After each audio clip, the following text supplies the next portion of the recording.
Welcome to There's No Stupid Question. This week we were asked, how do I know whether I've got the right links in my PR coverage?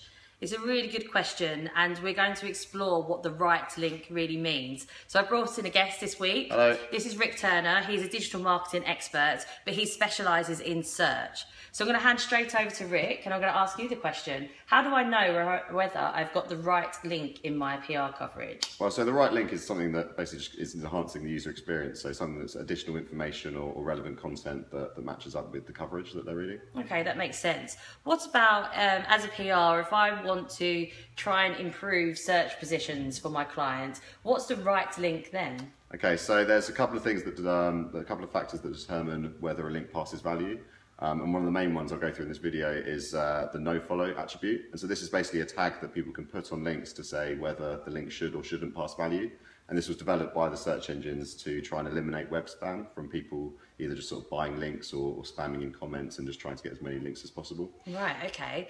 Who adds that nofollow code? Is that down to the PR So or that is would that down be to no. journalists? So that would be down to whoever's creating that content. So it would be the journalist or the web editor or the blogger or whoever's controlling that content. Okay, and in what situation do I need to have a nofollow code on my link? So it needs to be nofollowed if it's not being kind of editorially given. If it's a paid for, so if it's an advert or or an advertorial, then that should have a nofollow tag because it hasn't, the client hasn't earned that recommendation. It's been bought, and so search engines obviously don't want that to pass value because that means people could just buy their way to the top of search rankings. Okay, so I've got a PR campaign coming up, and I know that I am going to be generating some normal earned PR coverage there. So just to recap, that's a followed link. Yeah, so that's completely fine. So that's their editorial decision to link to that website. That's them saying, I like this website or check out this content.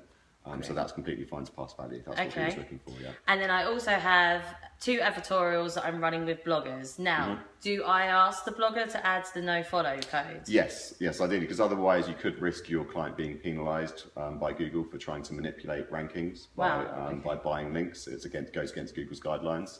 And actually that can be quite severe. So there was a famous case with Interflora where they were seen to be manipulating rankings by buying links. And so Google just completely took them from search results, or even searching for Interflora, they didn't appear. So yeah, could be quite severe if that's not the case. Okay, so in summary, it's really important to have the right kind of link when you are thinking about an advertorial in comparison to an earned piece of PR media coverage.